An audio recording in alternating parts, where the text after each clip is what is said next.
What if the most dangerous alpha in the room wasn't the one losing control, but the one silently breaking inside? In a kingdom where power was everything, the strongest alphas began to unravel one by one without warning, without reason. Claws turned on allies, minds slipped into chaos, and no amount of force could stop it. While warriors failed and the council panicked, the only person who understood what was truly happening wasn't a healer, a leader, or a fighter, but an invisible maid no one had ever noticed.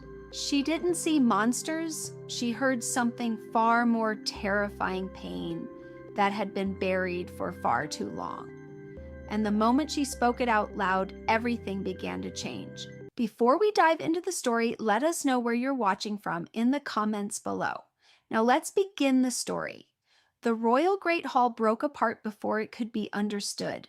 Sound arrived first, raw, tearing snarls that didn't belong in a room built for ceremony. Then came the crash of splintering furniture, the shriek of metal scraping stone, and the stunned, helpless gasps of nobles pressed into corners like ornaments that suddenly remembered they were mortal. 3 high-ranking alphas were already in it, eyes blown to molten gold veins standing out at their temples, nails lengthening into dark claws as their bodies lunged and collided like beasts in a pit. One slammed another across a marble table, snapping it clean in half. A third threw his head back and howled at nothing as if the ceiling itself had offended him. "Hold him, someone!" shouted an advisor with a trembling voice that tried to sound commanding. The alpha turned and backhanded him into a pillar. The man hit stone and slid down, dazed, too shocked to even scream. The guards surged forward, disciplined by training and fear. Silver lace restraints flashed in their hands. Battens struck, chains snapped tight around wrists and throats. It should have worked. It always worked. But the moment Silver bit down the hall got colder. The alphas didn't submit. They reacted as if the restraints were not control, but provocation, as if pain only sharpened whatever was devouring them from the inside. One guard was flung over a banquet bench. Another stumbled backward, choking as the alpha he'd tried to bind jerked his chains like they were thread. A noble woman clutched her mouth, eyes wide with horror. "This isn't anger," she whispered, her voice cracking. They're truly losing their minds." No one dared to get close. No one knew where it had started. No one knew what to call it. And in the far edge of the chaos, where servants were supposed to be invisible, Alara Voss stood perfectly still with a tray of tea in her hands. She didn't stare at the violence. She flinched at something else. It was not a sound that traveled through air. It was a pressure that arrived inside her skull, dense, suffocating, drawn out, like someone holding their breath until their lungs tore.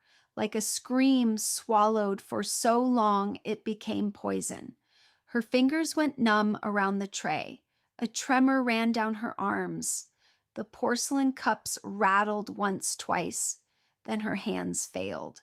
The tray slipped and shattered across the floor with a sharp, bright crash that somehow cut through the snarls like a bell. A maid beside her grabbed her wrist. "Run, they've gone feral." Alara didn't move. Her eyes weren't locked on the alphas. They were unfocused, listening to something only she could hear. A terrible hidden rhythm. The sound of pain compressed into silence. "It's not rage," she whispered almost to herself. "They're hurting."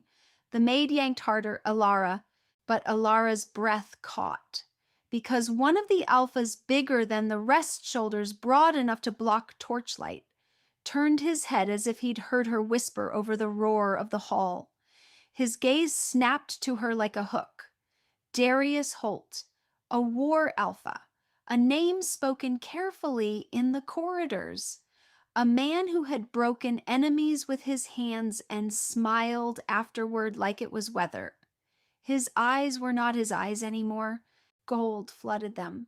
Not the controlled glow of an alpha asserting dominance. This was sickly bright, frantic, unfocused. His chest heaved, his jaw clenched so hard, his face looked carved from stone. Then he moved. He launched toward Alara with terrifying speed. "Move," a guard shouted. Someone reached for her shoulder. Alara didn't step back, not because she was brave, because the sound inside her head surged, swelling to unbearable volume as Darius closed the distance, like the closer he came, the clearer the truth became. She heard it in him. Not bloodlust, not aggression.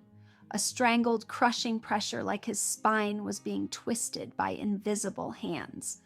Darius was 3 steps away when Alara lifted her chin and spoke, her voice shaking, but loud enough to slice through the chaos. "Your spine is being squeezed," she said, "like something is crushing it from the inside." Darius faltered, just a fraction, just enough to be noticed. Alara took a half step forward, small, stupid, suicidal, and her voice dropped into something steady, instinctive, as if the words weren't hers but borrowed from somewhere ancient. "Your heart isn't beating right," she continued. "It's being strangled, one pulse at a time. You can't breathe, can you?" Darius froze. His throat bobbed. His nostrils flared. For one suspended second, the hall held its breath. Then the Alpha's face twisted like he'd been stabbed somewhere deep. A short, savage sound ripped from him, more shock than rage, and his knees buckled. He hit the floor like a fallen statue, shaking hands, clawing at stone as if he were trying to tear something off himself. The silence that followed was not peace, it was disbelief. A guard stared, mouth open. He stopped. The 2 other Alphas were still snarling, still half-shifted, still dangerous. But when Alara turned her head toward them, something changed. She didn't touch them, didn't command them. She just looked and listened. One of them staggered as if struck by an unseen force. His head jerked, his eyes flickered. Alara spoke softly, but her words carried. "Your neck is on fire," she said. "It's pulling tighter. Don't fight it, just breathe." The Alpha's shoulders dropped, his claws retracted halfway. A broken, confused sound escaped him.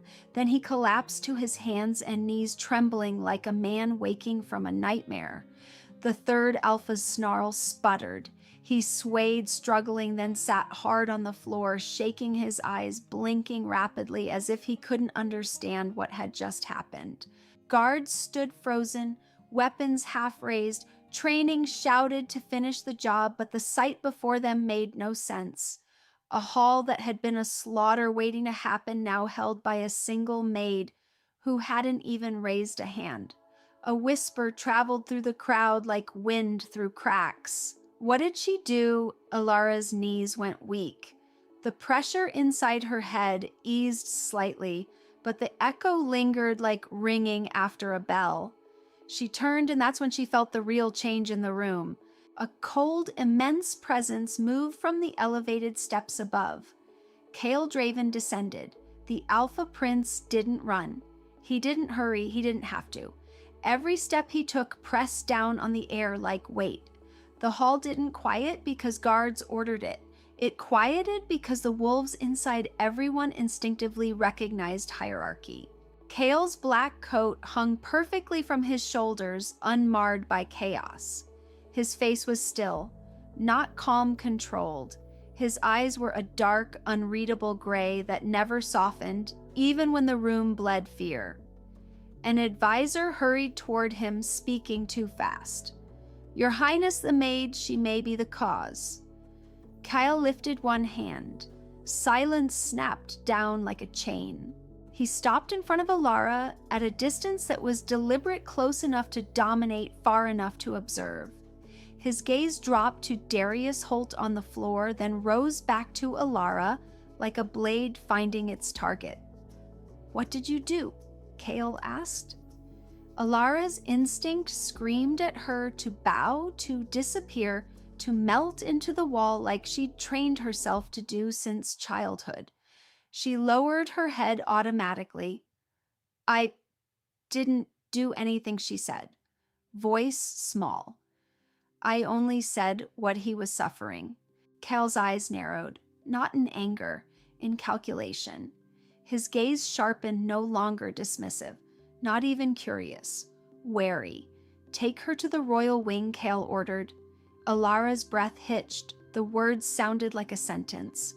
Guards stepped forward. The maid beside Alara backed away as if Alara's skin had become dangerous.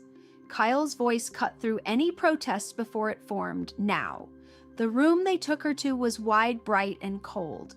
Light washed everything in stark white, no shadows to hide, in no corners to disappear into. It felt less like a chamber and more like a place meant to expose truth through discomfort. Kale stood in front of her, hands behind his back. To his right was Ronan Krell, the Beta commander, rigid as a spear. To his left stood Dr. Elias Morkant, the pack's chief healer, with tired eyes that had seen too much and understood too little. Kyle's voice was clipped. "Name, Alara Voss, Your Highness. Where do you work?" "The South Service Quarters," she answered, "cleaning and tea delivery." Kyle's expression didn't change, but something in his gaze sharpened at the words service quarters, as if they were a detail that shouldn't exist in the same sentence as what she'd done in the hall. He paused, then spoke again. "Explain what happened." Alara swallowed. Her throat felt tight, not from fear alone, but from the lingering echo of pain she'd heard in those alphas. It clung to her like smoke. "I didn't hear them growling," she said carefully. "I heard pain." Dr. Elias frowned. Pain where Alara looked at him, uncertain how to explain something that had never fit into language. "Not in the body," she said. "In the wolf." Silence dipped.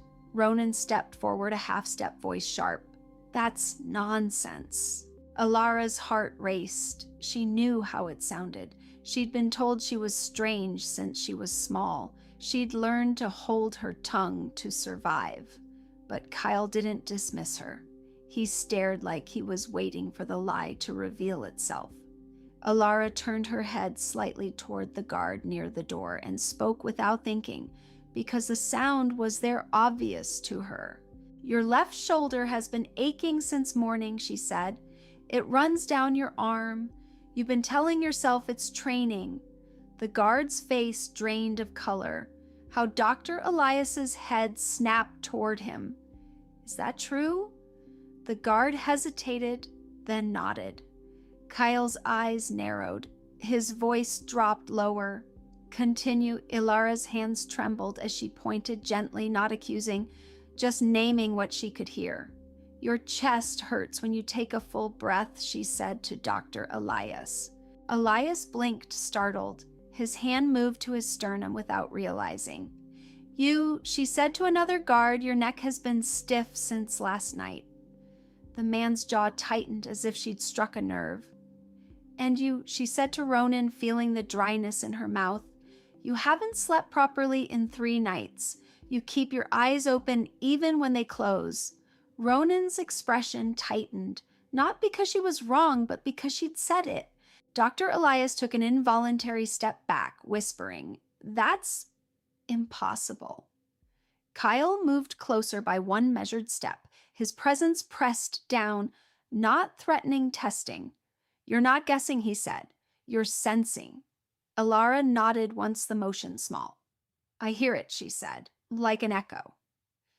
At that moment, the door opened and the temperature in the room seemed to shift. A member of the Crimson Council entered, robes, dark eyes cold. Behind him came another, older, with a mouth pinched into perpetual disdain. The first spoke sharply. "This is exactly the problem. Since she appeared, alphas have become unstable." The second added, "An omega like this doesn't exist naturally." Alara's fingers curled into her palms. She didn't argue. She had never won arguments. That wasn't her survival skill. Kyle didn't look at them. His gaze stayed on her. "Did you cause this?"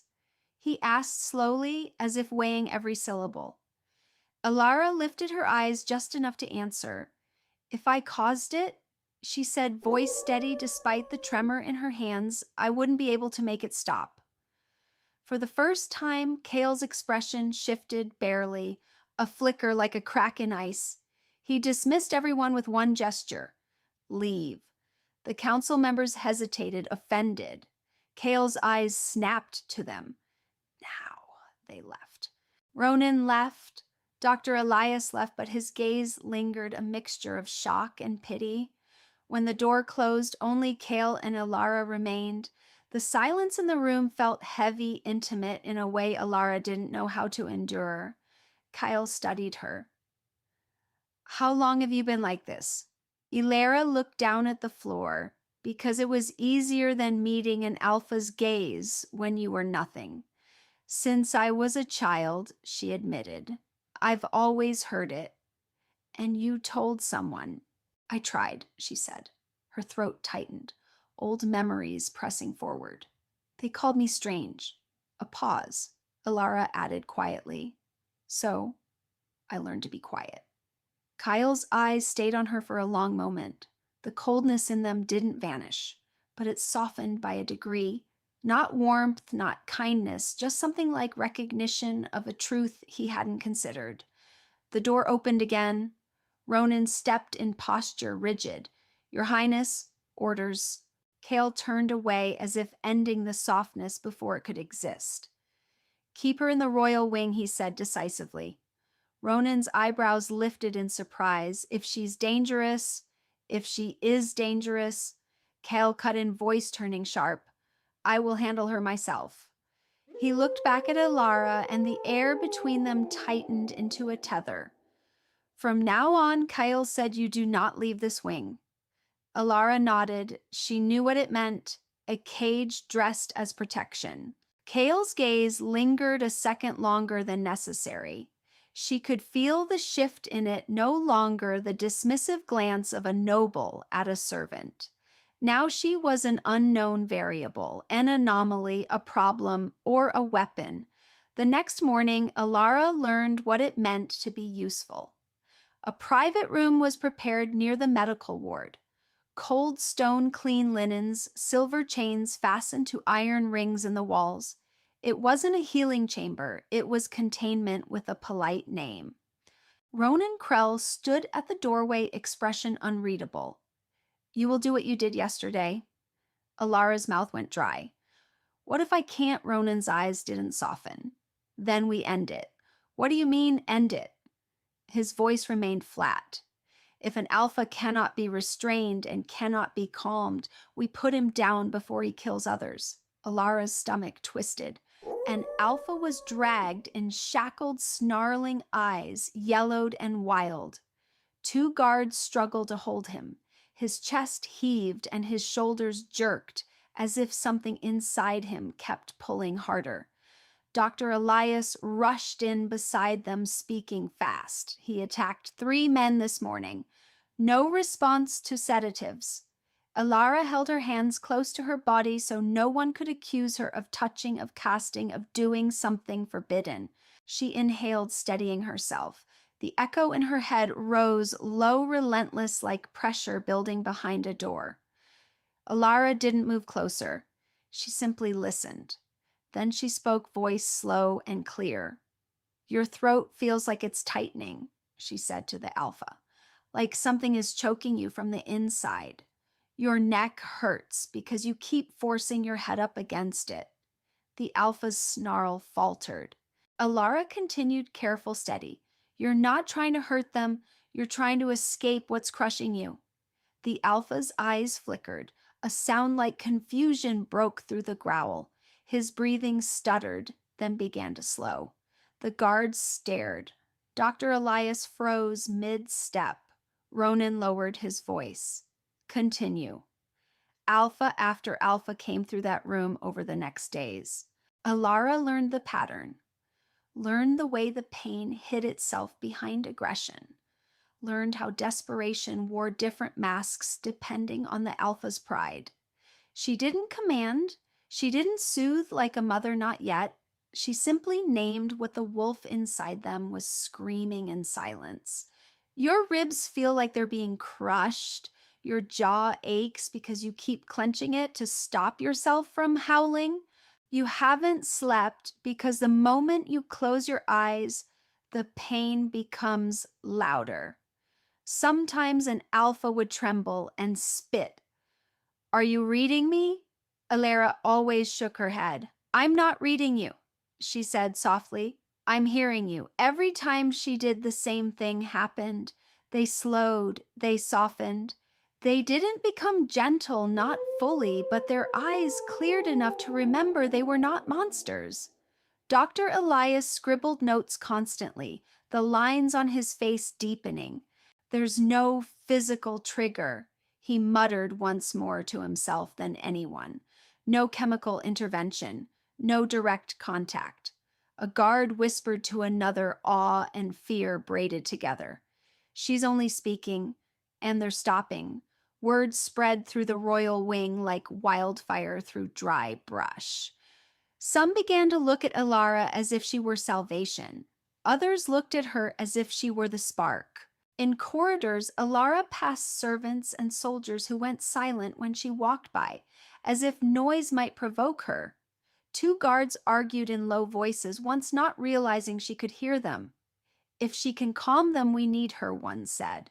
Or she's why they're breaking, the other hissed. No one has ever seen something like her.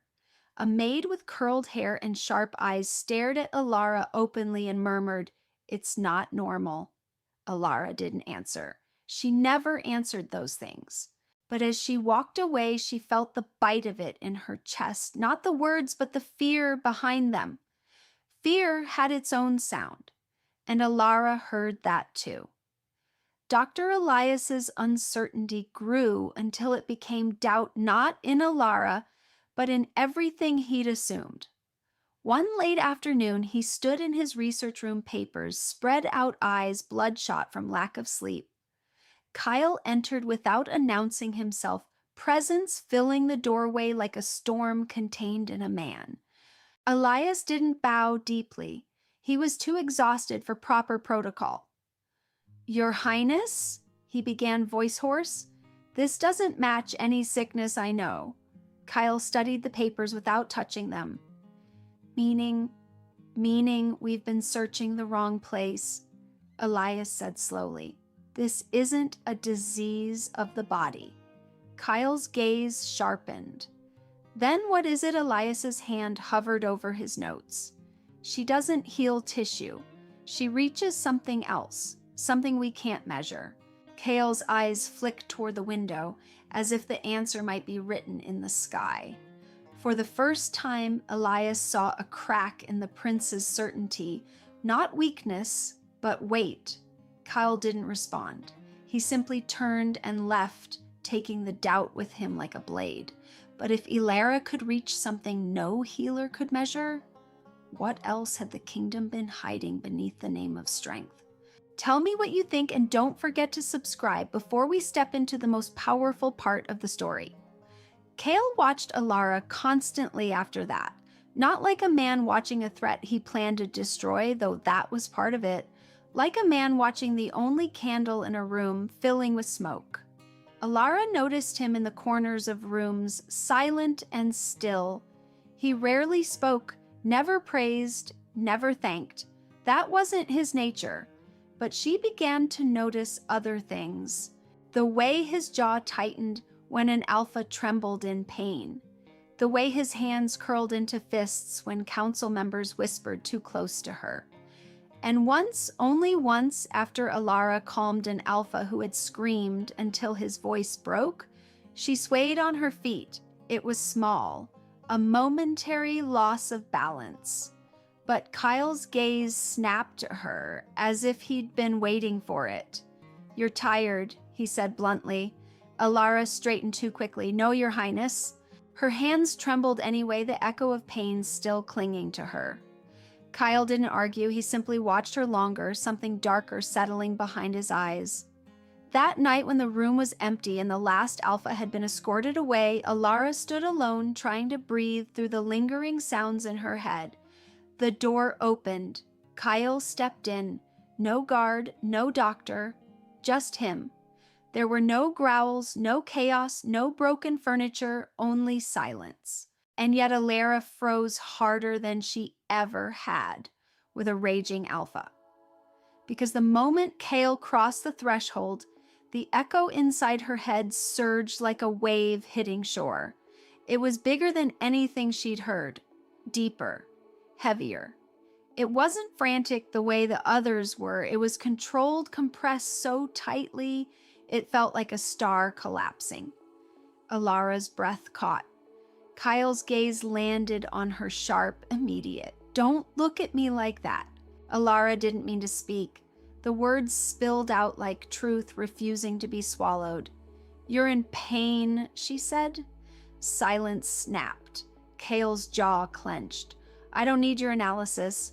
Alara swallowed, but the sound was overwhelming, and she couldn't pretend not to hear it. "You're the strongest," she said softly, "so your pain is the worst." Kyle moved one step closer. The air thickened with alpha pressure. It wasn't a growl. It was a warning written into instinct. "You think you understand me?" he asked, voice low. Alara shook her head, hands clenched at her sides. "I don't understand you," she said. "I just hear you." Kyle's lips curved in something that wasn't a smile. "If you say another word about this, I'll have you back scrubbing floors. If you're lucky." Alara lowered her head, heart pounding. She knew how to survive threats. She'd lived under them. Kyle turned away, as if ending the conversation. But before he reached the door, Alara spoke barely audible, almost like a confession she wasn't allowed to make. "You're not losing control," she said. "You're just enduring better than they are." Kale stopped. For one suspended second, Alara thought he might turn and tear the truth out of her for daring to see it. Instead, he left without a word, but the air he left behind was different, like something had been disturbed that he didn't know how to bury again. It happened late. The royal wing was quiet in that heavy way that meant even the wolves were holding their breath. Then a crash echoed down the corridor, wood against stone, sharp and violent. Guards ran toward the training chamber and stopped at the door, hands on weapons, faces tense. Ronan Krell arrived a heartbeat later, eyes narrowing. "Open it," a guard asked, voice trembling. Ronan listened. A low, jagged sound came from inside, not a full howl, but something close. Ronan's voice dropped. "Leave him?" The guard stared at him. "Sir, leave him," Ronan repeated. "If he needs space, we give it." The words felt wrong coming from a commander, but none of them dared argue, because they all knew, they all suspected. Behind the door, Kale Draven, the prince, who never faltered, was breaking in a way no one was supposed to witness. Inside, Kale's breathing was harsh. His hands were pressed against the wall as if he were holding himself up against an invisible force. His nails lengthened, scraping stone. His eyes flashed gold and then dark again, flickering like a storm trapped in glass. He struck the wall once, then again, not in rage, in desperation. And in the corridor, Alara appeared. She walked toward the training chamber as if she were drawn by a rope tied around her ribs. A guard stepped in her path. "Don't." Alara didn't stop. Her eyes were distant, listening. The sound in her head was overwhelming now, Kale's pain roaring against the inside of his restraint like a wolf trapped in a cage too small. The guard grabbed her arm. "He'll kill you." Alara gently pulled free. "No," she said, voice steady. "He won't." "How can you know that?" the guard hissed. Alara's gaze lifted to the door. "Because he's fighting himself harder than he's ever fought anyone else." Then she pushed the door open and stepped inside. Kale turned so fast it was almost a blur. His eyes were fully gold now, wild with something he hated. "Get out!" he snarled. Alara didn't move closer. She didn't challenge him. She didn't try to calm him like she did the others. She sat down on the floor several steps away, making herself small, non-threatening. Silence stretched like a wire. Then Alara spoke softly. "I'm not afraid of you." Kyle's lips pulled back, teeth sharp. "You should be." Alara shook her head. "I'm not afraid of your wolf," she said. "I only hear it calling for help." Kyle froze. The gold in his eyes flickered. Alara kept her voice even, like she was speaking to something wounded rather than dangerous. "It hurts inside you," she said. "Not from outside. Not from anything you can strike." Kyle's shoulders shook once, like he was resisting the urge to lunge. Alara didn't flinch. "You don't have to fight it alone," she whispered. A long moment passed. Kale's breathing slowed by a fraction. His claws retracted slightly. His gaze drifted from her face to the floor as if looking at her made the truth too close. Then, barely audible, he rasped, "Stop talking." Alara didn't stop. Not fully. She lowered her voice instead, softer, gentler. "I'm here," she said. Kyle didn't respond, but he didn't tell her to leave again. And in that silence, Alara understood something that made her chest ache. Kyle Draven had never been comforted. He'd only been controlled, praised, feared, obeyed. But no one had ever sat on the floor and stayed while he fell apart. The gold drained from his eyes slowly, like a tide receding. When Kale finally looked at her again, his face was still hard but not cruel, just exhausted. Alara kept her hands in her lap palms, open, a quiet offering of presents. "You don't have to fight it alone," she repeated. Kale's throat worked. His voice came out rough. "Be quiet," but it wasn't a threat. It was a plea to keep the moment from becoming real enough to hurt him. Alara nodded slightly, and they sat in silence until the storm inside him eased into something he could survive. After that night, Kale didn't treat Alara the same. He didn't suddenly become kind. He didn't turn gentle overnight. But the way he watched her changed, no longer like a guard watching a prisoner, like a man watching the only person who had seen him vulnerable and hadn't used it against him. He still kept distance, still gave orders, still spoke with control precision. But once, as Alara left the medical chamber, Kyle said quietly, "Don't let anyone else see you like that." Alara stopped. "Like what, Your Highness?" Kale turned away as if ashamed of having spoken at all. "Knowing too much," he said. Alara's heart squeezed at the words, not because they were cruel, but because they were fear disguised as command. As days passed, Alara began to realize something darker. The pain she heard in each alpha was different in detail. Shoulders, ribs, throat heart. But beneath all of it was the same underlying frequency. A shared echo, like a single heartbeat pulsing through many bodies. She brought the thought to Dr. Elias first because he was the only one who listened without immediately deciding whether she was threat or miracle.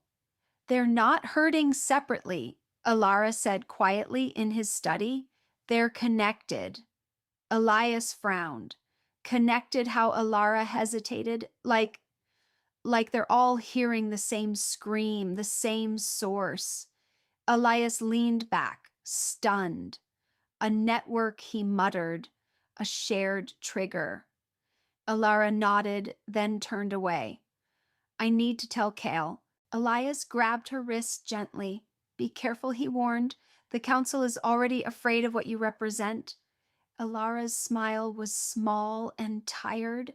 "They were afraid of me long before I did anything," she said. "At least now there's a reason." Kyle stood by a tall window when Alara found him looking out over the dark territory beyond the palace walls. The night made everything outside seem endless and cold. Alara stopped a few steps behind him. Kyle didn't turn. "Speak." Alara's throat tightened. She forced herself not to bow all the way. Not this time. "You can't control them," she said. Kyle's jaw tightened. And Alara's voice slowed, deliberate. Because you're being controlled too. Kale turned, then eyes dark and sharp. Alara didn't look away. It's the same source, she continued, the same pain, the same echo. It's pulling all of you. Kyle stared at her for a long moment. He didn't deny it. He didn't admit it. He only asked, voice low, "What is it?" Alara shook her head. "I don't know," she confessed, "but it doesn't belong to you." Kyle's gaze flickered a crack in the ice. He turned back to the window, voice dropping to something almost inaudible. "Then we find it," he said. Ronan entered the room quietly, as if he could feel the tension even without understanding it. "The council demands a report," Ronan said. Kyle's answer was sharp. "Tell them the situation is contained." Ronan bowed and left. Kyle remained at the window. Alara lingered behind him, listening. The shared echo, faint but relentless, pressed against the edges of her mind like a door that wouldn't stop knocking. Kyle spoke without turning, voice so low it sounded like he was speaking to himself rather than to her. Or perhaps he said, "We never truly contained anything." Alara's chest tightened because she heard the truth beneath those words. Not the pain, the fear, and for the first time she realized Cale Draven wasn't only afraid of losing control. He was afraid of what he might discover about the kingdom he was meant to inherit. And she, an invisible maid who heard what no one else could, had become the person standing closest to that truth. Kyle Draven did not sleep after the night Alara sat on the training room floor and watched him wrestle his own wolf back into a cage made of willpower. He stood at the tall window of his private study until the sky began to pale, hands clasped behind his back jaw, locked so tight his teeth ached. Outside, Obsidian Ridge lay quiet under a thin veil of mist territory that looked peaceful only because its violence was hidden behind etiquette and stone. Alara waited just inside the doorway, still silent, careful. She had learned a long time ago that silence was armor. It made people forget you were there. It made them underestimate you. But Kyle wasn't forgetting her anymore. He turned as dawn bled into the room and motioned her forward without warmth. "Come." Ronan Krell stood outside the study door like a shadow, with a pulse blocking the corridor so no council member could approach. His presence was the only thing keeping the royal wing from being accidentally interrupted. Kale unrolled an old map across his desk. The paper was thick and yellowed, marked with ink that had faded into the color of dried leaves. The palace was drawn like a living beast, wings branching corridors, coiling hidden tunnels spidering beneath. Kyle's voice was low. "If the pain has a single source, can you follow it?" Alara stepped closer, placing her fingertips on the edge of the desk, not touching the map, as if even paper could accuse her. She closed her eyes and listened. The pain she heard in alphas was never identical. It came in different flavors, crushing, burning, tearing, choking. But beneath it was a shared rhythm, a low frequency that pressed against the inside of her skull like a distant drum. She pictured it like a thread, one that ran from wolf to wolf, tightening every time they tried to endure alone. After a long moment, she lifted her hand and pointed. "Not in the royal wing," she said quietly. "Deeper, under the palace, north side." Kale frowned. "That sector was sealed during my father's reign." Alara opened her eyes. They looked tired in a way Kale recognized because it wasn't sleep she lacked. It was relief. "Then whatever we need to find," she said, "has been buried there for a long time." Kyle stared at her for a beat, the way a man stares at a blade before deciding to use it.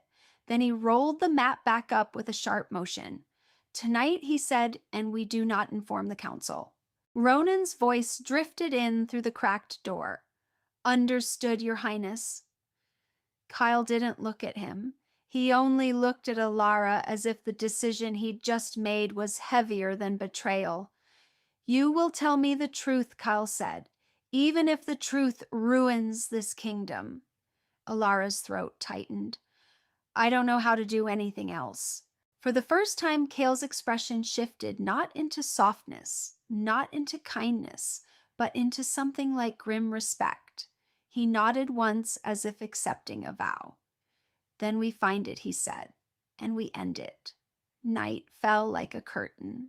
Kale led Alara through a narrow passage behind the royal library, a corridor so old the stones smelled like cold dust and forgotten ink. There were no torches on the walls.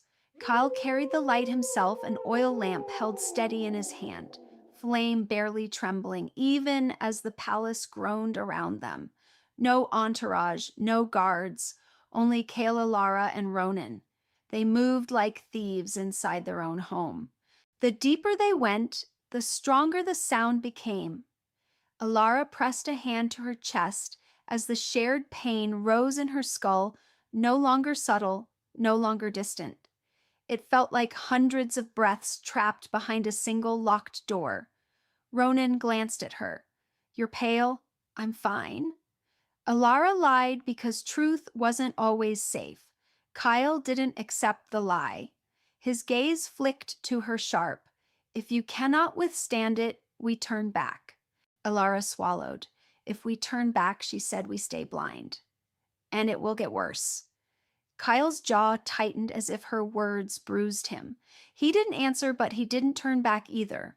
They reached a dead end, an ancient stone wall coated in dust and time. Ronan raised the lamp, frowning. There's no door, he said. Alara stepped forward and lifted her hand. Her fingertips hovered an inch from the stone. Her face tightened as if she'd been struck, and her voice came out thin. There is, she whispered. It's calling from behind it. Kyle moved beside her. In the center of the wall, half buried beneath grime, was a symbol, an old crescent moon carved into stone so faint it looked like a scar. Kyle placed his palm over it. The carved lines warmed under his hand. A faint red glow seeped out like blood under skin. Stone shifted with a deep, grinding moan. The wall split down the middle, revealing a narrow staircase descending into black. Ronan's hand went to the hilt of his sword. Your Highness, if this is a trap, then we should know who set it, Kale said coldly and stepped onto the first stair. Alara followed, but the moment her foot touched the stone, pain slammed into her skull so hard she staggered. Her vision blurred and she tasted iron at the back of her throat.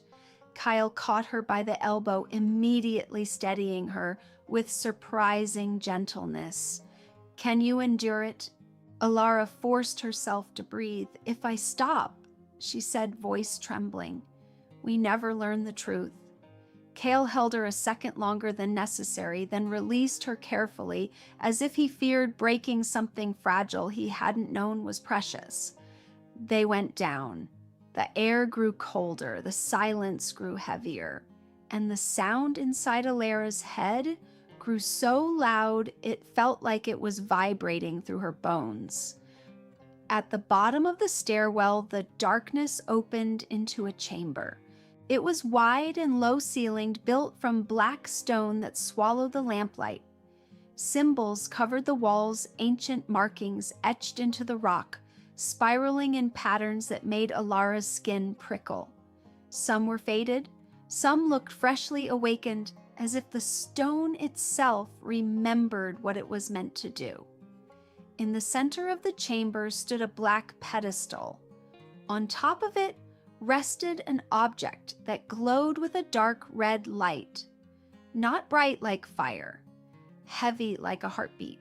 Alara took one look and recoiled, clutching her chest. That's it. Ronan's voice was tense. What is it? Kale moved closer, reading the old script carved around the pedestal. His voice lowered. Blood Moon Relic. Ronan's eyes widened. That's a myth. Kale shook his head slowly. No. It's the reason our alphas were unbeatable after the 100-Year War. Alara's gaze locked onto the relic. The sound coming from it was not one voice. It was many countless pains pressed together until they became a single relentless scream trapped behind glass. "It's not sleeping," Alara whispered. "It's still feeding." Kyle's eyes flicked to her. "It grants power." Alara's voice cracked. "No, it takes something from them." Kyle didn't want to call anyone else down into that chamber, but he needed proof that would hold weight against the council, and he needed a mind that could interpret the carved history around the relic. He summoned Dr. Elias Morkant in secret. When Elias arrived, he descended the stairs with his lamp shaking slightly, his breath visible in the cold. The moment he stepped into the chamber, his face hardened, not with fear, but with recognition. He approached the pedestal cautiously, fingers hovering near the carvings. "These marks," Elias murmured. "These aren't blessings." Kyle's voice was clipped. "Then, what are they?" Elias swallowed and pressed his palm to the stone beside the pedestal. He closed his eyes as if listening not to pain, but to meaning. Then his eyes snapped open and his expression shifted into horror. "This is a contract," he said, voice low. "An exchange." Kyle's gaze sharpened. Exchange what Elias traced a line of old script with one finger. Power, in return for the peace of the wolf soul. Silence fell so hard it felt like stone. Alara stepped closer, despite the way the sound battered her skull. "It strengthens them," she said, voice shaking, "by stretching the wolf inside them." Elias nodded slowly, his voice thick. "At first it would feel like evolution, stronger, faster, harder to break." His eyes lifted to Kale. "But the longer it remains in use," Alara closed her eyes. She didn't need Elias to finish. She could hear the ending in the relic itself, in the layered agony trapped within it. "They lose themselves," she whispered. "They hurt more. They become what everyone calls monsters." Kyle stared at the relic, the red light reflecting in his eyes like a warning. His voice turned colder. "So the episodes aren't a disease." Elias shook his head once. "No, they're consequences." Alara looked at Kale. "And you're suffering the worst because you're the strongest." Kyle didn't argue. He didn't deny. This time his silence was an admission heavy enough to break a kingdom. A slow clap echoed from the staircase. All four of them turned at once. A figure descended into the chamber with the calm of someone walking into a room he owned. Lord Malric Thorne. Behind him, two members of the Crimson Council followed, faces hidden beneath dark hoods, eyes sharp with controlled cruelty. Malric's expression was serene, too serene for a man who had just been discovered standing over a secret that was poisoning his own people. Finally, Malric said, voice smooth, the little maid listened deep enough to find her way here. Ronan's sword slid from its sheath with a whisper. "Stay back." Kyle lifted a hand, stopping him. His eyes didn't leave Malric. "You knew," Kyle said. Malric smiled faintly. "I knew before you were born." Dr. Elias's voice trembled with anger. "You let them suffer." Malric's gaze flicked to him cold as the stone beneath their feet. "I let this kingdom survive." Alara stepped forward before she could stop herself. Fists clenched so tightly her nails cut into her palms. "You call torment survival," she demanded.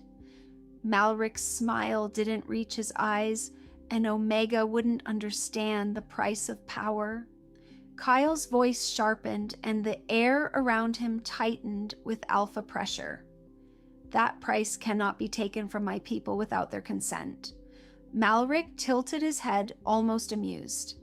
"And yet your people still breathe, because we paid it." Ronan's knuckles whitened around his sword hilt. "You're sentencing them to madness." Malric's voice remained calm. "Madness is preferable to extinction." Alara stared at him, hearing nothing in his wolf soul. but emptiness. There was no pain there, only calculation. And that terrified her more than any snarling alpha. Malric didn't deny what the relic did. He framed it like strategy. Outside those palace walls, rival packs waited. They watched Obsidian Ridge like wolves watching a wounded stag. Malric spoke of borders of warlords of old enemies who never forgot humiliation. If we break this relic, Malric said, gesturing toward the red glow, your alphas weaken, even for a year, even for a month. That's all it takes. Our enemies will come. Alara's voice cut through him raw. And our enemies inside this palace, the ones tearing themselves apart. Malric's gaze turned dismissive. Temporary suffering is a small price compared to massacre.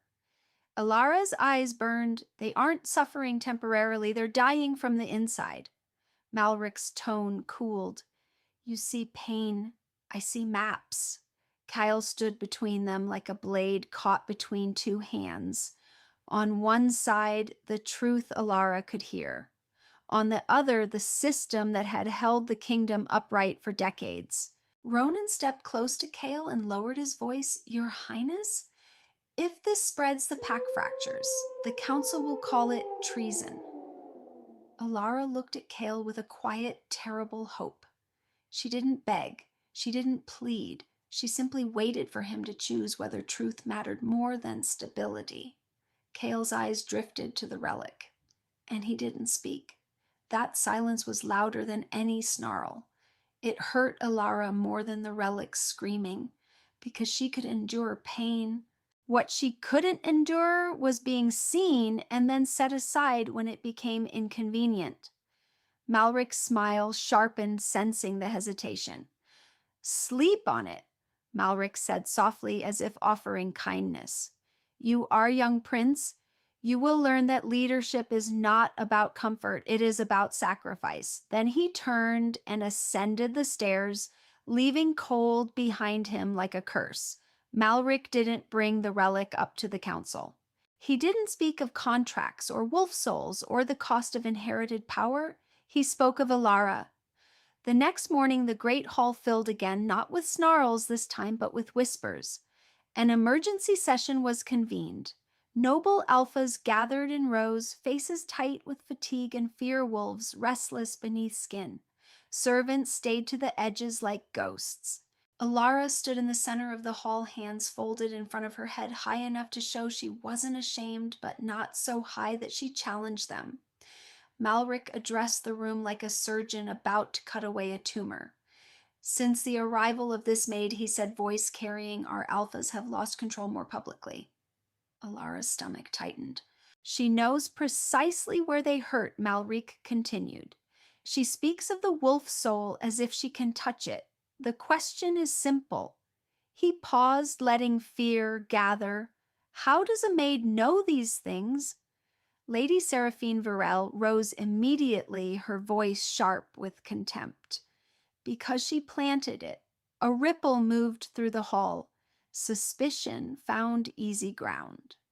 Alara spoke quietly. I didn't cause their pain, I only hear it. Seraphine laughed coldly. Hear it or direct it. Dr. Elias stepped forward instinctively. That's enough. There's evidence. Malric lifted a hand, cutting him off with effortless authority. We need proof, Doctor, not sympathy for an Omega. Alara's gaze flicked up toward the raised steps where Kyle stood. He was still, silent, the image of control, but she saw his hand tighten into a fist at his side. Seraphine stepped closer, voice rising. She's dangerous. She shouldn't be allowed near the alphas again. Malric turned to Kale as if offering him the knife. Alpha Prince Malric said smoothly, will you choose the stability of our kingdom or the claims of a maid with no verified origin? The hall fell dead silent. Alara didn't plead. She only looked at Kyle. Kale knew she wasn't lying. He knew the relic existed. He knew the council had built a kingdom on a contract that was eating its own. But if he openly supported Alara now, he would be declaring war on the very system he had been raised to obey. Kale's voice came out controlled, measured.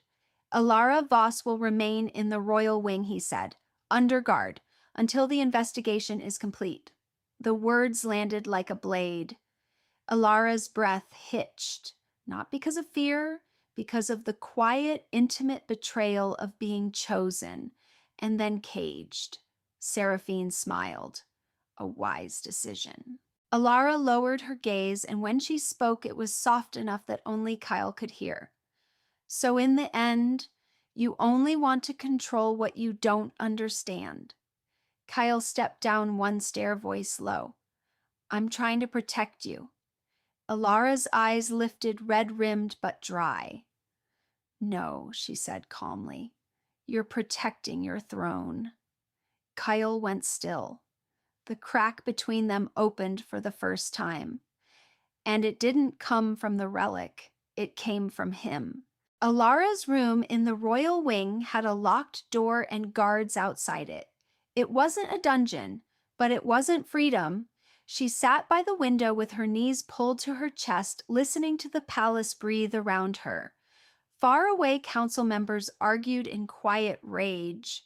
Their words were muffled by walls, but their intent wasn't. Dr. Elias came to her door later, voice low through the gap. I believe you, he said.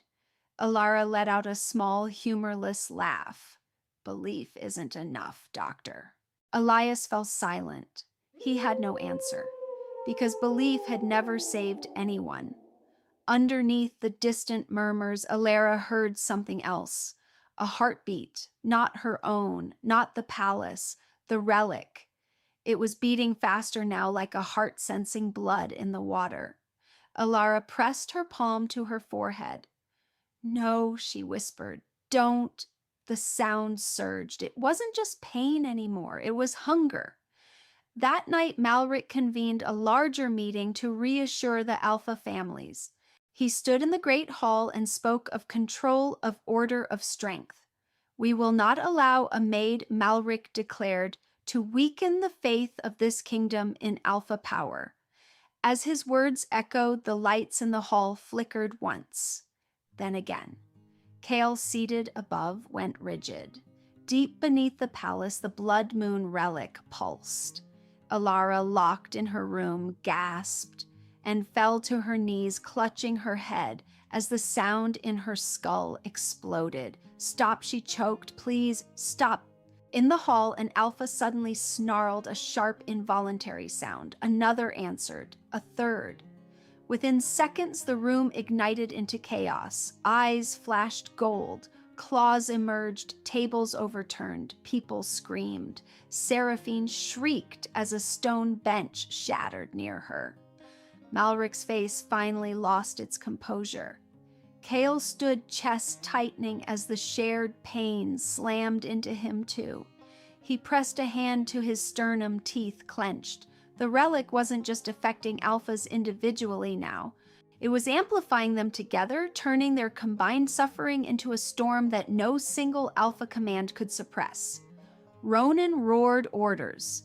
Protect the exits, get the non-combatants out. Guards surged, but silver restraints failed in the face of so many Alphas spiraling at once. Dr. Elias shouted toward Kale, voice cracking. If we can't stop this, the hall will become a grave. Kale tried to unleash Alpha dominance, the command that usually made wolves kneel. Enough, he thundered. For a heartbeat, a few Alphas hesitated. Then the relic pulsed again, and the pain overrode obedience. The hesitation shattered. Kyle's knees almost buckled. His wolf snarled under his skin, dragged toward the same madness. Malric stumbled backward, staring as if he'd never imagined his weapon could slip its leash. It never reacted like this, Malric whispered. Kale's eyes snapped to him, red-edged with fury. Because you never let anyone hear it. Then Kale turned to Ronan, voice rough but absolute. Bring Alara here. Ronan hesitated. The council ordered her confined. Kale's gaze burned through him. I am the order. Ronan didn't argue again. He ran. Ronan reached Alara's door to find her on the floor, trembling hands pressed to her head as if she could hold her skull together. Her face was pale eyes unfocused with the force of what she was hearing. He unlocked the door and stepped inside. Voice urgent. "You have to come to the hall." Alara lifted her head slowly. "Now they need me." Ronan's expression flickered, something like shame, rare in a commander. He lowered his head a fraction. "No," he said quietly.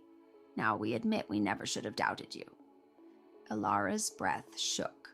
Then she pushed herself up, legs unsteady, voice hoarse. "Lead the way." When Alara entered the great hall, the noise struck her like a wall. Dozens of alphas snarled at once. Their pain slammed into her mind in layered waves, crushing, burning, tearing, suffocating. It was so loud she nearly lost her footing. People turned toward her, faces twisted with terror, hope, hatred. She wasn't just a maid now, she was a symbol. Kale saw her and took one step forward, then stopped, as Alara raised her hand sharply. "Don't come closer," she said, voice strained. "Your pain is pulling theirs." Kale froze. Alara stepped past him into the center of the hall. Seraphine screamed, "Don't let her touch them." Alara didn't even look at her. She listened, and what she heard was not monstrous rage. It was suffering so vast it had broken the wolves carrying it.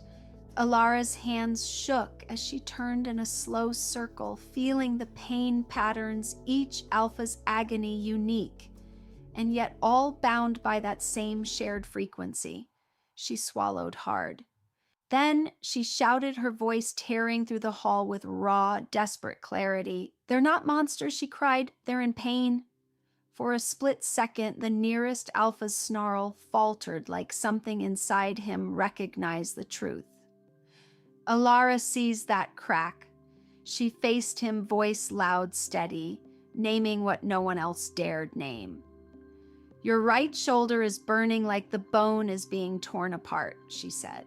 "You don't want to hurt anyone, you just want it to stop." The alpha's eyes blinked. His claws trembled. His snarl broke into a confused sound. Alara spun toward another alpha lunging behind her. "Your heart has been skipping beats for 3 nights, she snapped. "You're terrified you'll kill your own brother, so you locked yourself away and it still followed you." The alpha staggered, breath hitching as if her words had pulled him back from a cliff. One by one, she called them. "You feel it in your throat tightening, like you're being strangled from inside. You feel it in your ribs crushing because you keep holding yourself together with pride. You feel it behind your eyes pounding because you've been trained to endure pain instead of asking for help." Every time she named the pain, an alpha hesitated. Every hesitation became stillness. Every stillness spread outward like ripples. Dr. Elias, watching from the side, voice thick with awe, whispered, "She isn't controlling them. She's calling them back." Ronan barked at the guards. "Lower your weapons. Don't provoke them." Some guards resisted instinctively. Then watched 3 alphas collapse to their knees instead of attacking, and their hands shook as they obeyed. Alara kept going, voice cracking with exhaustion, because each alpha she steadied felt like another piece of herself being scraped raw. In the shadows, Malric's mouth tightened. "Impossible," he snarled. "An Omega cannot break the relic's connection." Alara heard him.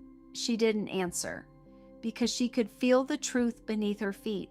The blood moon relic wasn't weakening. It was adjusting, it was pulling harder. And as the alphas calmed, the relic's heartbeat surged, angry, starving, desperate. The nearest alphas began to groan again, hands flying to their heads. Dr. Elias cried out, "It's reactivating the link." Alara closed her eyes, following that red pulsing frequency down through stone, through history, through a kingdom built on hidden suffering. If I only calm them, Alara rasped, opening her eyes again, it will drag them back. We have to cut the source. Kyle's face went pale in a way no one had ever seen. The relic. Alara nodded once. It has to break. Dr. Elias shook his head, voice shaking. You can't shatter it from the outside. It's fed by wolf souls. Only someone who can reach the wolf soul can touch its core. Silence. Kyle stared at Alara like he already knew what she was about to do. No, Kyle said, voice low and absolute. Alara's gaze didn't waver. You know it's the only way. Kyle surged forward and grabbed her wrist before she could move. This time it wasn't command, it was fear. You'll die, he said, voice strained like it hurt to say it. Alara looked down at his hand, massive trembling. It was the first time she had ever seen Kale Draven's control fracture. If I don't do it, Alara whispered, they'll die? You'll die. I won't allow it, Kale snarled as if he could order fate itself. Alara's mouth curved in a small, sad smile. You still think you can command pain to stop Kale's throat worked. No sound came out. Alara's voice softened. I've listened to everyone's suffering my whole life. I hated it. I was afraid of it.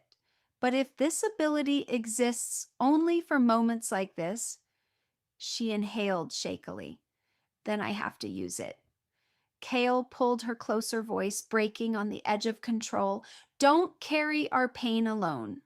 The words landed inside Alara like warmth in a place that had only ever known cold. She stared at him, blinking hard.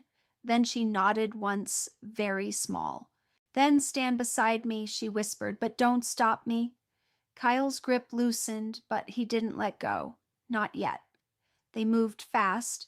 While guards held the nearest alphas steady in the great hall, Kyle led Alara Ronan and Dr. Elias back through the hidden corridor behind the library down into the underpalace. The deeper they descended, the heavier Alara's steps became. The dark marks that had begun to bloom faintly at her wrists like shadows under skin deepened as if the relic recognized her approach. Kyle noticed. His eyes darkened. It's already eating at you. Alara didn't deny it. I know. The ritual chamber waited like an open mouth. The blood moon relic glowed brighter now, pulsing as if excited. Malric appeared again at the stairwell with a handful of loyalists, face twisted with rage. Stop, Malric shouted. If you break it, you weaken Obsidian Ridge. Every rival pack will smell it. Alara turned, voice tired but unwavering.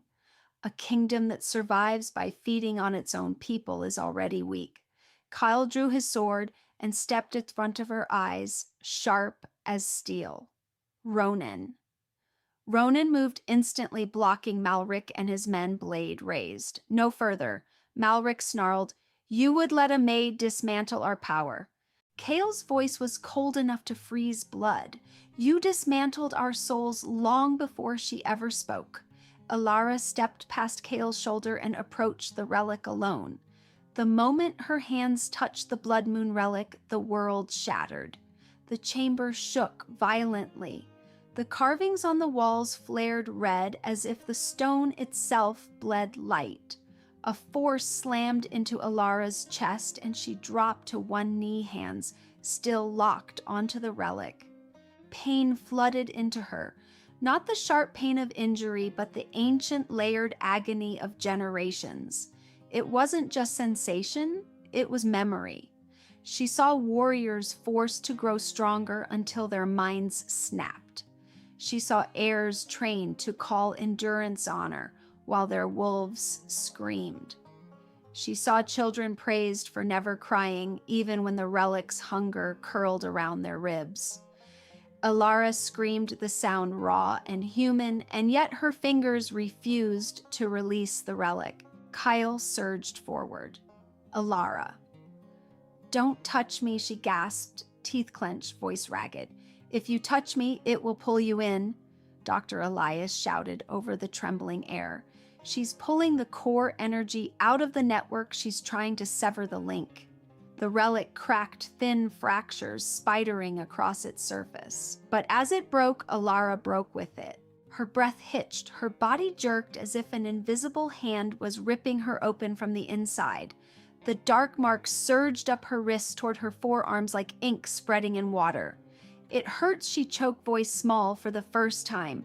Kyle dropped to his knees in front of her, stopping just short of touching her hands, hovering like he didn't know what to do with fear.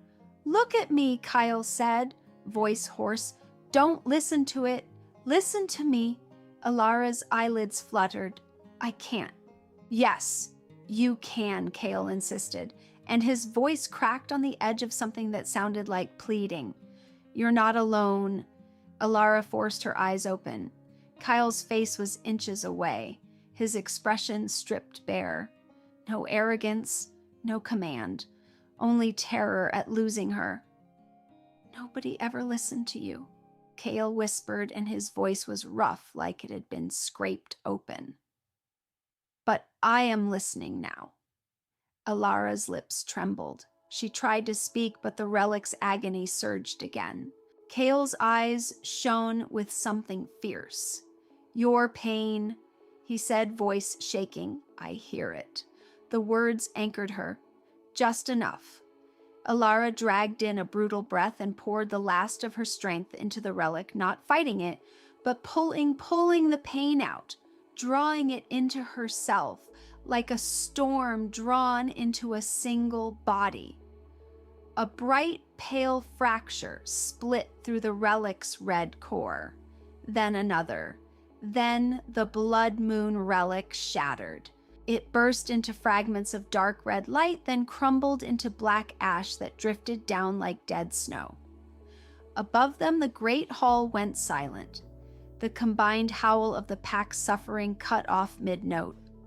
Across the kingdom, Alpha staggered as if waking from a nightmare that had lasted years. Eyes cleared, claws retracted, breathing steadied. In the chamber below, Dr. Elias stared at the ash voice, trembling. She did it. But Alara's body sagged forward, her hands slipping from the pedestal. Kyle caught her before she hit the stone. Her skin felt cold, too cold. The dark stains crawled up her throat, then faded, leaving behind a chilling stillness. Kale's arms tightened around her, as if he could force warmth back into her with sheer will. "No," he whispered, voice breaking. "You don't get to leave after saving them." Dr. Elias pressed fingers to Alara's neck, his face drained of color. "Her pulse is fading." Kyle didn't wait for permission. He bit into his wrist, drawing alpha blood, rich, powerful, dangerous. Dr. Elias lunged to stop him. "Your Highness, alpha blood can heal." "Elias," warned voice strained, "but it can also burn an omega who's too weak." "She isn't weak." Kale snapped, eyes blazing with rage and grief. He brought his wrist to Alara's lips, letting the blood drip slowly. "Ilara," he whispered, forehead pressed to hers. "You listened to all of us. Now listen to me." Nothing happened at first. Kyle's breath shook. His hands trembled. His voice dropped into something quiet and devastating. "Come back," he said. "I'm not ordering you, I'm begging you." A long, terrifying silence. Then Alara's chest hitched. A small breath, fragile as the first breath of a newborn. Kale's eyes squeezed shut for a second, and when he opened them, there were tears in them that he didn't bother hiding. Alara's lashes fluttered. Her voice came out hoarse. "Are they still hurting?" Kyle pulled her closer, shaking his head. "No," he whispered. "You stopped it. You saved them." Alara exhaled a faint sound that wasn't laughter or sobbing, just relief. When Alara fully woke, the first thing she noticed was the absence. Not silence in the chamber, silence in her head. No layered screams, no grinding echoes, no constant pressure like a fist inside her skull. Her eyes widened, panic flickering. I can't hear them." Dr. Elias examined her carefully, then spoke slowly. Your ability may not be gone forever. It may have shut itself down like a wound closing to protect you. Alara stared at her hands at the faint, dark traces that remained like scars. She should have been afraid. Instead, tears slipped down her cheeks. Kale's voice was quiet beside her. Are you scared? Alara shook her head. No, she whispered. For the first time, I feel peace. Kale held her hand, not gripping, not commanding, just holding steady and warm. And in that moment, he understood something he'd never been taught. Sometimes strength wasn't the ability to endure pain. Sometimes strength was the courage to let it end. Malric did not get a triumphant trial. The kingdom had been built on his logic, but logic could not survive the sight of Alphys weeping in relief because the screaming had finally stopped. Ronan dragged Malric into the great hall under guard. The room was filled with shaken alphas, some still trembling, some clutching their heads as if expecting the pain to return. Kyle stood at the front, Alara beside him wrapped in his cloak. She leaned slightly into him, still weak, still pale, but alive. Kale spoke without shouting, and the hall went silent anyway. Lord Malric Thorne knew what the Blood Moon relic was doing to us, Kale said. He chose to hide it. Malric lifted his chin. I kept this kingdom strong. An alpha who had nearly killed his own brother stepped forward, voice trembling with rage. No, you made us suffer and called it honor.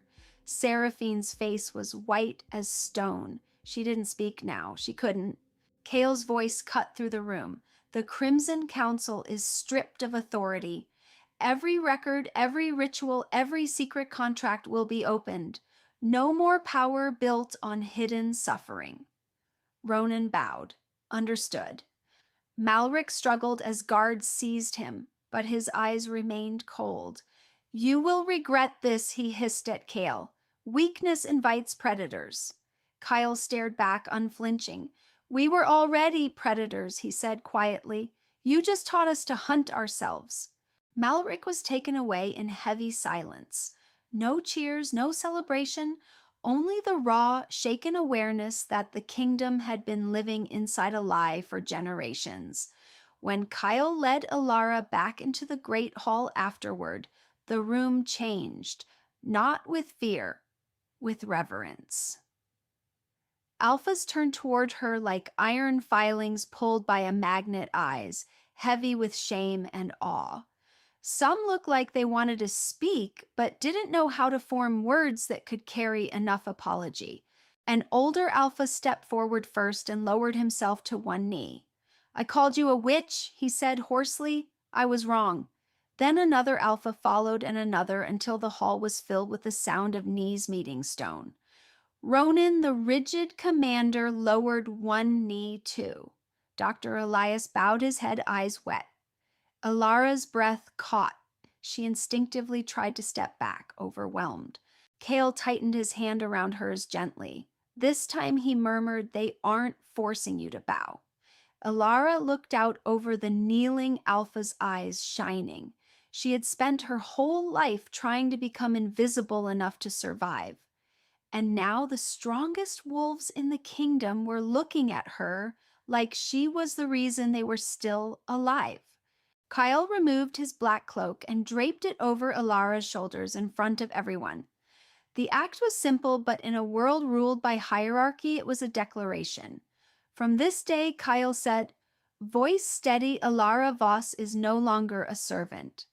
A council remnant stammered, Your Highness, her status must be discussed. Kyle's eyes snapped to him cold. No, he said. For the first time, we will not decide her life behind her back. He turned back to Alara. You choose where you stand, Kale said softly. Alara's hands trembled under the weight of the moment. Then she lifted her chin, and she didn't bow. Later, when the hall finally emptied and the palace quieted into exhaustion, Kale led Alara out onto a high balcony overlooking Obsidian Ridge. The night air was sharp, but it didn't feel oppressive anymore. The wind didn't taste like fear. They stood in silence for a long time. Kyle spoke, first voice low. I hurt you. Alara's gaze stayed on the distant tree line. I understand why you hesitated, she said, but understanding doesn't make it painless. Kyle nodded once. He didn't defend himself. He didn't offer excuses. That alone was a change deep enough to feel like a miracle. I won't ask you to trust me with words anymore, Kale said. I'll prove it by listening. Alara turned her head, slightly studying him. Kale Draven the prince, who had been raised to command, to control, to endure, was standing here admitting he needed to learn something he'd been trained to despise. Then Kale asked, voice almost a whisper, and your pain, who listens to you? Alara froze. No one had ever asked her that, not when she was a maid, not when she was accused, not when she sat alone with a head full of screams. She stared at him, throat tight, and for a moment she couldn't speak. Then she exhaled and answered, voice small but calm. Now you do. Kyle held out his hand, not to pull her, not to claim her, just to offer. Alara placed her hand in his. His fingers closed gently around hers, warm and steady. Weeks passed, and Obsidian Ridge began to change in ways no one had believed possible. Alphas who had been taught to swallow pain began to speak of it, not as weakness, but as truth. Dr. Elias formed a new healing council, one built on transparency, not secrecy. Ronan trained guards in restraint that didn't rely on cruelty, and Kale, once obsessed with control, began to listen before he commanded. Alara stopped wearing the gray uniform of a maid, but she didn't rush into titles either. She moved like someone who had learned that identity wasn't given by rank, it was claimed by survival. At the first official pack gathering after the crisis, Alara stood beside Kale in the Great Hall. Not below, not behind, beside. No one called her witch, no one called her maid. They called her by her name, Alara Voss. When the wind moved through the hall, Alara closed her eyes, instinctively bracing for the familiar storm of pain inside her head. But the inside of her mind remained quiet, still, peaceful. Kyle's hand tightened around hers, grounding her in the present. And for the first time in her life, Alara didn't need to hear someone else's pain to know she belonged. She belonged because she was seen. She belonged because she was chosen, not as a tool, not as a sacrifice, but as a person. And she belonged because someone had finally learned how to listen to her. Power that depends on hidden suffering will always rot from the inside. A kingdom can build itself on silence for a while, but eventually the pain it refuses to face will break everything. Alara didn't save Obsidian Ridge by being the strongest. She saved it by telling the truth. No one wanted to hear that the monsters weren't monsters at all, just people taught to endure until they shattered. And Kale didn't become worthy of leading because he could command alphas to kneel. He became worthy when he learned that real strength isn't forcing silence. Real strength is listening before someone has to scream. Thank you for staying with this story until the very end, where strength was redefined and pain was finally heard. If this journey of hidden truth and quiet courage moved you, a simple like or comment would mean a lot and help others discover it too. Don't forget to subscribe if you'd like to hear more stories where the overlooked become unforgettable. There are many more tales waiting for you, each one with a truth worth listening to.